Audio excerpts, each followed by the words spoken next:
What's up mga vlogger na hindi sikat? Welcome na naman dito sa buhay ko. Ay! So for today's video nga ay maaga nga tayo pumunta dito para nga tayo mag-inuman. Uy!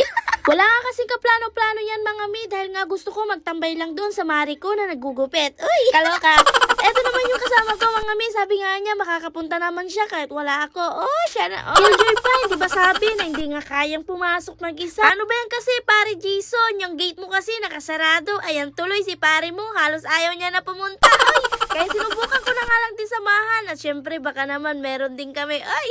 Niyaya ko nga rin din si Mari kong Rose para naman syempre hindi ako maging OP doon sa loob. Sakto nga pala nakita ko si Mari Mia. Bakit hindi kami magtagay shot ko no? Ay! So ito na nga mga anting. Simulan na natin ang istorya kung paano nga tayo naging shot puno kagabi. Eto nga pala yung unang nila pero naging pulutan na namin. Uy! Syempre naglabas na nga si Maring Mia ng 2x2 pampalakas daw mamayang gabi. Ay! At eto naman, talaga naman, batak na batak si Maring Rose. Talagang sinunog pa naman yung Ang gagawin lang talaga namin dito, upo nga lang sana. Pero naglabas naman yung Mari kong isang batak dito. Kaya sabi ko, syembot na lang para mapakembot tayo mamaya. O, diba? Fast forward na mabilisan dahil nakadalawa na nga kaming syembot dito. At eto na nga yung ganap. Yung mukha ko nga nagiging pulang-pulang parang kamatis na pwede nang ulamin. Oy!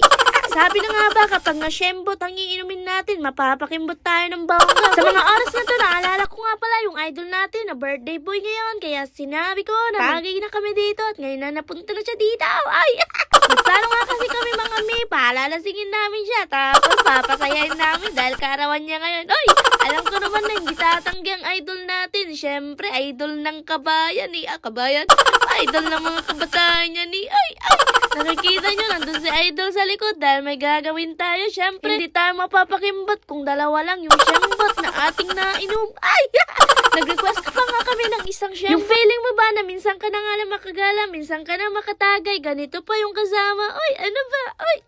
Sa mga oras nga ito, 8 na nga at nakadalawa na nga kami. Gusto ko na nga matapos to, pero syempre hindi pa tapos yung mga kasama namin lalaki. Oy! Habang hindi pa nga sila tapos, kami naman nag-enjoy lang kahit na medyo mapait yung syembot. Ay!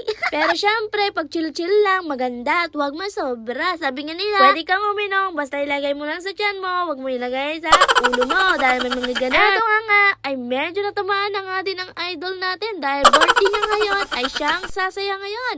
At pinakanta na nga namin siya ng kung anong gusto niya, ikapayapaan. Oh, kapayapaan. Oh.